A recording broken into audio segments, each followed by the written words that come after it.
Hello दोस्तों, आज हम मेनली बात करेंगे वेगस अजीर्ण यानी कि वेगस इंडाइजेशन। वेगस इंडाइजेशन कैसे होता है, क्यों होता है, क्या क्या कारण है, इसके बारे में एकदम से विस्तार से चर्चा करेंगे कि वेगस अजीर्ण क्या है, कैसे होता है। क्योंकि ये देखोगे तो पशुपालकों को बहुत ही ज्यादा भयानक रूप से परेशान करने वाला रोग है, और देखोगे तो जो वेटनरी डॉक्टर होते हैं उनको भी बहुत ज्यादा केस इन जो वेगस अजीर्ण के देखोगे तो देखने को मिलते हैं। तो इसके बारे में आज विस्तार से चर्चा करेंगे, तो आप लोग वीडियो बिना स्किप किए अंत तक जरूर देखना, क्योंकि आप वीडियो देखोगे तो मेरी साइंटिफिक तरीके से बनाई वीडियो होती है, लेकिन थोड़ी लंबी जरूर होती है, तो इसलिए वीडियो मेरी स्किप किए गई बिना अंत तक जरूर देखना। तो चलो बिना कोई देरी किए अब बताते हैं आप लोगों को वेगा जैसे के बारे में कि वेगा जो अजीर्ण होता है वो कैसे होता है। तो इसकी मेनली परिचय देखो, परिचय की सबसे पहले बात करेंगे तो ये वेगस नाड़ी का काम कर मतलब कि जो वेगस नाड़ी एनिमल के अंदर होता है इप्सोफेगस के पास, उसके काम न करने के कारण ये ऐसा होता है। जैसे कि एनिमल में कोई चोट लग जाए वेगस शरीर में, जैसे कि एनिमल में कोई मतलब कि फॉरेन बॉडी खा ले, या फिर कोई मतलब लोहा कील, या फिर अखाद्य वस्तुएं खा ले, प्लास्टिक वगैरह जैसे खा ले, तो एनिमल जब ऐसे वस्तुओं को खाता है तो एनिमल की जो वेगस नर्व होता है वो डैमेज हो जाता है। अगर एक बार एनिमल का वेगस नर्व डैमेज हो गया तो एनिमल को कोई भी चारा दाना खाने और पचाने में बहुत ज्यादा दिक्कत मिल रही है। और एनिमल के देखोगे तो जितना भी पाचन तंत्र संबंधित जो समस्या होती है वो सब के सब एनिमल में आने लगती है। तो ये वेगस अजगर में होता है। वेगस नर्व का इसमें देखोगे तो एनिमल में डैमेज होता है। तो इसका कारण क्या होता है, जैसे कि यहाँ पर दिया भी गया है, तो वेगस नाड़ी के चोट में मतलब कि कोई वेगस जो नाड़ी है उसमें चोट लग जाने के कारण ये बीमारी होती है। एक वेगस नर्व होता है जिसमें चोट ज्यादातर कैसे लगता है, वो तो पेट के अंदर होता है, गले के पास होता है। जैसे कोई एनिमल चारा दाना खा रहा होता है, उसमें अगर कोई कील हो या कील पड़ी हो या कोई अखाद्य वस्तुएं जैसे बोरा या फिर प्लास्टिक पड़ी हो तो उसको खाता है, तो उसके देखोगे तो वेगस नर्व में जो देखोगे तो वहां पर जगह अटक जाती है और उसको डैमेज करता है, जिसके कारण ये सब देखने को मिलता है। तो ये मेनली वेगस जो अजीर्ण होता है उसमें सिम्टम्स क्या देखने को मिलते हैं, तो सिम्टम्स में बात करोगे तो इसमें देखोगे तो पशु देखोगे तो उसका बार बार पेट फूल जाता है, यानी कि एनिमल का तुम पेट देखोगे तो वो बहुत ज्यादा फूल जाता है। आप उसको गैस की दवा देते हैं या फिर कोई ऐसे सिरप देते हैं जिससे उसको गैस को रिलीफ हो जाता है, लेकिन कुछ देर बाद फिर ऐसे ही गैस बन जाता है, कुछ दिनों बाद बन जाता है।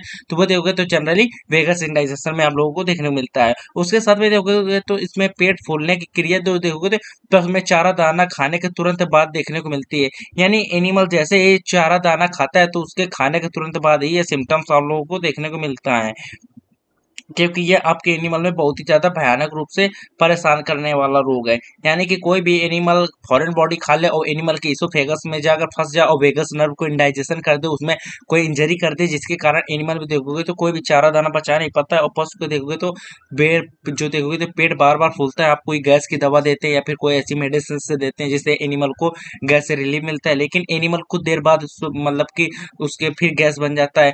या फिर देखोगे तो एनिमल में पेट फूलने की क्रिया देखोगे तो पशु में बार बार हो जाती है, यानी कि एनिमल जैसे ही चारा दाना खाता है उसके खाने के तुरंत बाद ये समस्या देखने को मिलती है। पशु को गोबर बहुत थोड़ी थोड़ी मात्रा में होता है, यानी कि एनिमल में देखोगे तो उसमें जो एनिमल गोबर करता है वो बहुत ही कम मात्रा में करता है। और पशु देखोगे तो दुर्बल हो जाता है, यानी कि एनिमल कमजोर हो जाता है। और चिकित्सा इस रोग का कोई सफल इलाज नहीं है, मतलब कि इसका कोई सफल इलाज नहीं है, लेकिन सिम्टम्स के आधार पर इसका इलाज किया जाता है। वेगस इंडाइजेशन को देखोगे तो मतलब कि केयर किया जाता है जिससे एनिमल सही हो जाता है। तो इसमें मेनली ट्रीटमेंट क्या करेंगे, क्या ट्रीटमेंट प्रोटोकॉल है, जिसमें ट्रीटमेंट प्रोटोकॉल की हम बात करेंगे कि एनिमल में वेगस इंडाइजेशन का ट्रीटमेंट प्रोटोकॉल क्या है। तो इसमें हमको सबसे पहले पेट के अफारा को दूर करने के लिए किसी ऐसी दवा का उपयोग करना है जो एनिमल में अफारा को दूर कर दे। उसके बाद में एनिमल में कोई ऐसे दवा का उपयोग करना है जो कि वेगस नर्व को इंडाइजेशन में बहुत ज्यादा मदद करे, उसको दर्द से रिलीफ दिखाए और एनिमल को उसको इंप्रूव करने में मदद करे। तो उसके लिए हमको किसी एक एनिमल में मतलब कि डिक्सामेथासोन या फिर बीटामेथासोन, अगर एनिमल प्रेग्नेंट नहीं है तभी इसका इस्तेमाल करना है। अगर एनिमल प्रेग्नेंट है तो आप लोग मेग्लूडाइन या फिर फ्लोनिक्सिन मेग्लोमिन शॉर्ट का कोई इंजेक्शन या फिर मिलोक्सिकैम आप इस उपयोग कर सकते हैं।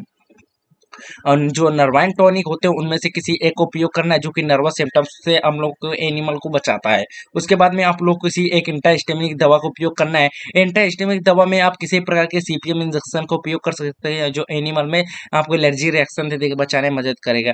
एनिमल में liver state with vitamin b complex injection को इस्तेमाल करना है, क्योंकि ये देखो तो एनिमल में इम्यूनिटी सिस्टम बनाता है और एनिमल को बहुत ही ज्यादा रिलीफ देता है। और आप लोगों को देखोगे तो एनिमल को ऐसे टॉनिक देना है जो मतलब कि ह्यूमन को मददगार बनाए रखें। और एनिमल को देखो तो हाई फ्लूइड थेरेपी में रखना है, और एनिमल को मल्टीविटामिन इंजेक्शन भी देखना है, जैसे कि ट्राइबीवेट। इसका इस्तेमाल आप लोग लगभग 20 ml तक कर सकते हैं, 2 दिन तक, मतलब 10-10 ml करना है, जिसमें B1 B6 B12 पाया जाता है। अगर आप इनका ट्रीटमेंट करते हैं तो आप लोग को जरूर इस केस से आपको रिलीफ मिलेगा, और आप एनिमल को आप इस ट्रीटमेंट प्रोटोकॉल से बचा सकते हैं।